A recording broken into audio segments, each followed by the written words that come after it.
Welcome Game Chasers everywhere to episode 24 of the Collecting Confidant with your host, GunstarHero. And I'm back this week with another solo report where we're going to be talking about a trio of games, giving previews on each. All of them having a theme of a nostalgic flair, either being a remake or based on classics.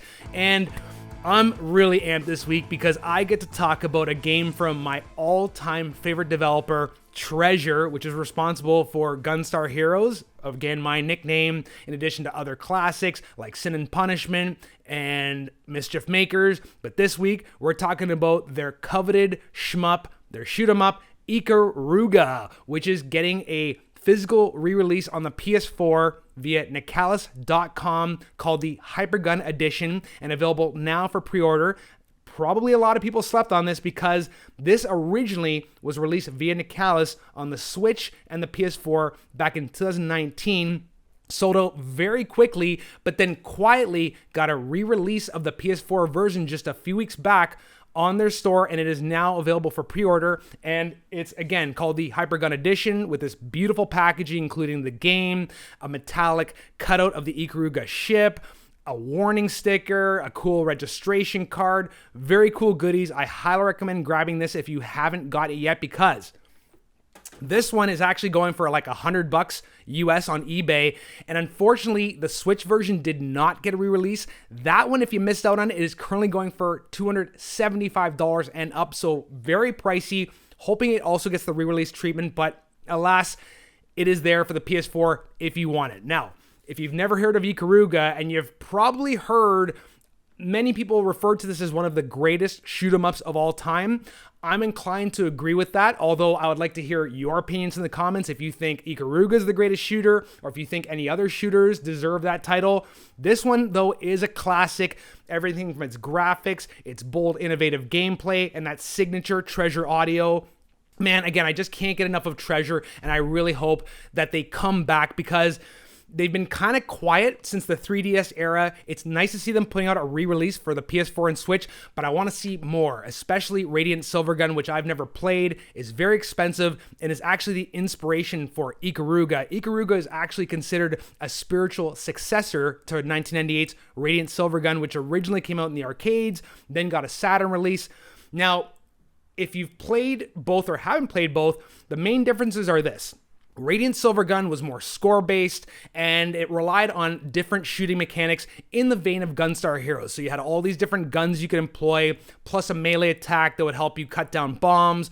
And again, it was very score-driven, whereas Ikaruga is a lot different, where instead of relying on all this insane different types of shooting mechanics, it focuses on a very unique polarity mechanic, and which definitely still has an emphasis on score attacks, but I'd say pulls some of the emphasis away from scoring. It puts it more on puzzling and that dance between the polarities. So let's break it down very quickly.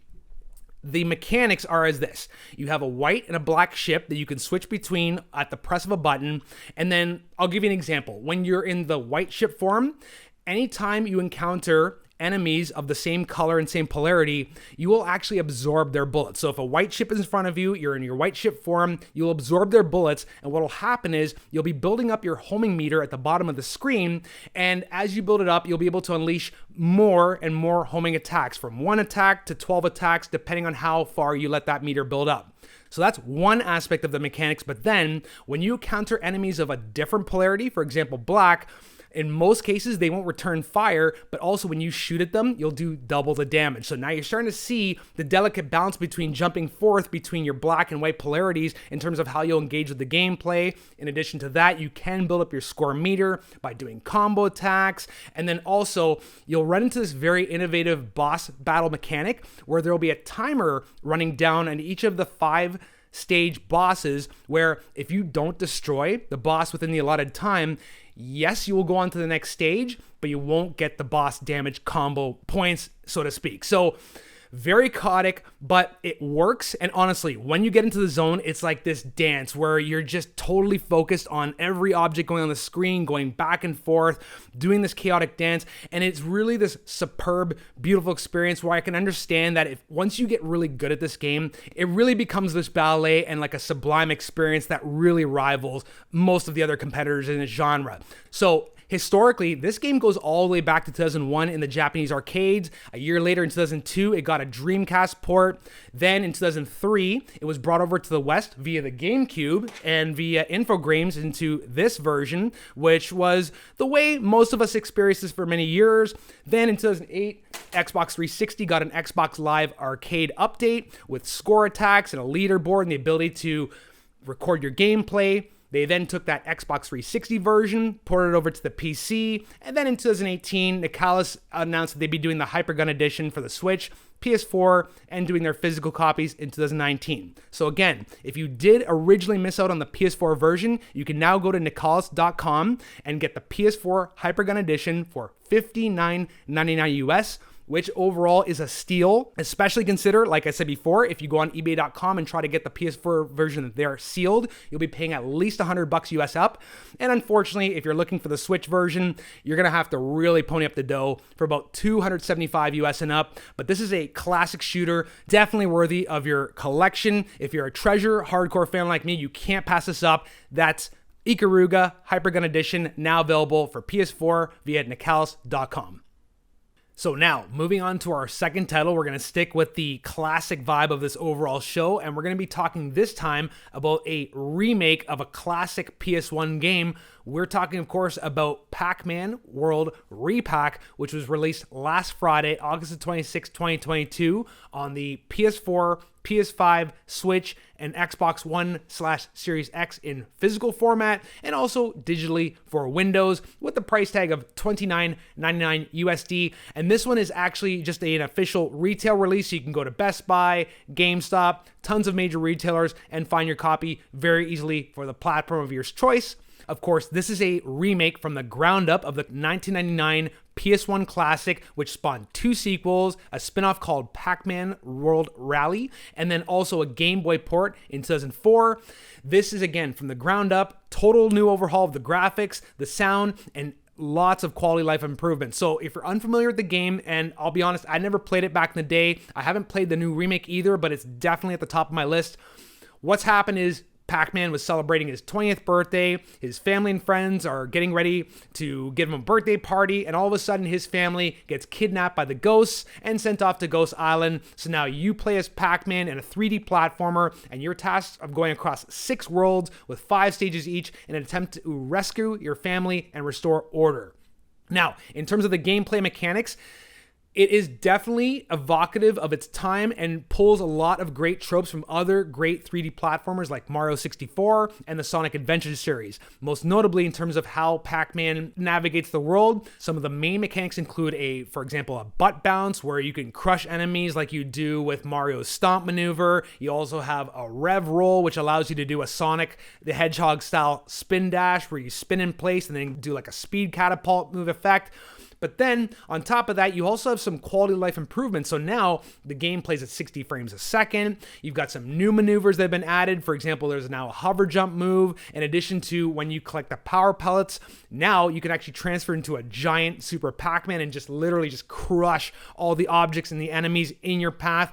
It really does hold up. I haven't played the original, but watching extensive gameplay footage of this, the mechanics, the gameplay, the graphics really hold up to this day. It definitely feels like a good old-fashioned 90s 3D platformer, which is just a lot of fun, very accessible, and a lot to unlock. So throughout the stages, you'll be able to collect all the Pac-Man letters, which will allow you to unlock a special stage. You can also collect fruits for score bonuses, and then you can also collect Galaxian flagships, which will then unlock a 3D Pac-Man maze based on that level. In addition to when you beat the quest mode, you can actually unlock the original Pac-Man, which was featured on Pac-Man Museum Plus, which was developed by this developer of this, Now Productions, so you can see the tie-in. And if you didn't play Pac-Man Museum Plus, it was a fantastic collection. I reviewed it a few episodes back, so Now Production really knows what they're doing. So, of course, there are definitely improvements over the original, but there are some differences, which I feel is going to only make the original version on PS1 go up in value, and that that has to do with the depiction of Pac-Man's family members, specifically Ms. Pac-Man is now Pac-Mom, and his family members have also been changed to different likenesses,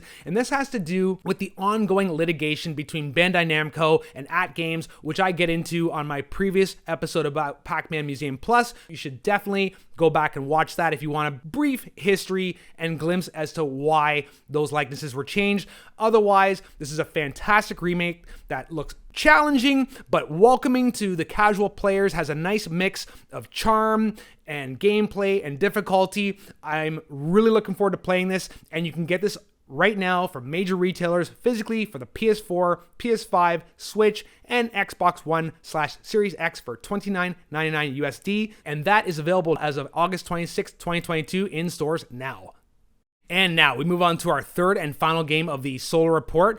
This one is a modern game, but heavily inspired by 90s atmospheric platformers. This one is called Vesper Zero Light Edition and is now available for physical pre-order via strictlylimitedgames.com on the PS5, PS4, and Switch. With limited copies remaining, it's open for pre-order now with a standard and collector's editions, which we'll be getting into shortly. But first, we'll talk about the game and its connection to 90s platformers. So this is being done by Cordens Interactive, which is a small Italian developer, and this is their first game, but man, what an intro as a first game debut. And this game has already made waves across their home country and is now on a hype train getting out into the West, so people are picking up on how great this game is. I've watched some extensive gameplay footage of it. I'm very excited for it and considering it for a potential pickup. So, this game was originally released on Steam back in July 2021, got a Switch release in May of 2022. TBA on the PS4 and PS5 versions, those haven't gotten release dates yet, but now that the physical version is open for pre-order, those should be incoming and you should be able to play it very soon. The digital versions aren't very expensive either. They're like $10 US, so definitely very accessible if you want to try this out. This game, essentially in a nutshell, we'll talk about the story. So, back a few millennia ago, there was a catastrophic event known as the Vesper Protocol, which caused this post-apocalyptic event, as the developers put it, which resulted in this area called Arish becoming completely desolated, barren, but overrun by these dangerous creatures. So now, a few millennia later, you awaken as an android named 7, who now must traverse this beautiful but dangerous landscape in an attempt to find out what actually happened to create this mess in the first place. So, from what I saw from the gameplay, initially, it's going to be very stealthy, where you're being hunted down and chased by these creatures, and you have to kind of hide in the shadows and avoid their capture. But then eventually, you will pick up this drive gun, which allows you to absorb light energy into the gun, and then you can use that energy to not only open doors and affect platforms, but then also manipulate your enemies into, for example, opening doors for you, or even killing each other. So that's where the gameplay starts to get very interesting and very reminiscent of its influences. Now, the developers stated specifically that they were inspired by classic platformers like Flashback, but more importantly, Oddworld Abe's Odyssey for the PS1. And if you go back and play this, you're going to see the similarities right off the bat in terms of how you're moving through screen to screen, like these beautiful painterly levels that you move in between that are just super detailed, very atmospheric, with a gorgeous soundtrack and a very simplified user interface that doesn't have a lot on screen and doesn't try to get in your way too much. And the developers, in some of the videos I watched, they mentioned specifically that they wanted to, in the spirit of Miyazaki when they made Dark Souls and those games, let the gameplay do the talking. So you're not going to see a lot of dialogue or story details. The most you'll see is when, for example, you uncover like a data log or a journal. You'll uncover pieces of the history as to what led to this catastrophe. But overall, the game will just let you explore, figure it out for yourself, and just get in tune with the dynamics, which I think is very cool, very old school, and again, lends itself to that 90s atmospheric platformer where, again, very little mess on screen, lets you do the thinking for yourself, and overall just absorbs you that way. And there's not only classic influences, but definitely modern influences here too. They did mention that there's a Limbo vibe, which I saw right off the bat when I first saw this game being played. They did mention the Dark Souls influence. I personally see a bit of an Ori and the Blind Forest vibe here as well. But even beyond games, they mentioned that some big inspirations for the story came from old science fiction like Isaac Asimov, William Gibson, who did Neuromancer. You have the influence of Philip K. Dick, who was responsible for the stories that made Blade Runner. But the developers were quick to point out that even though we have these inspirations, we weren't going for a cyberpunk vibe on this one. Rather, they were going for more of a Baroque art style. And you can definitely see that in like the old, desolated, abandoned buildings that are very ornate and beautiful. In addition to this beautiful, breathtaking art design, which is just immediately eye-catching. The use of color is incredible. The soundtrack is just perfectly ambient and fits the overall mood. There's a lot going for this game in a 5 to 6 hour package, which again is now available for physical pre-order via strictlylimitedgames.com.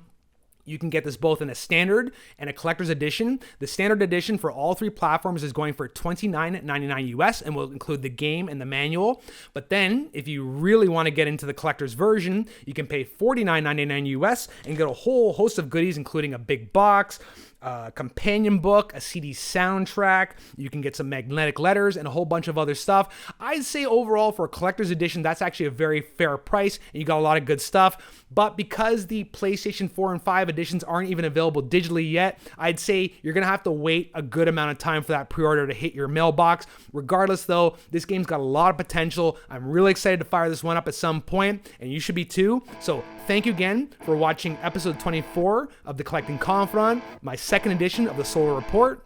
Make sure you like and subscribe, and we'll see you on the next one. Later, Game Chasers, and peace.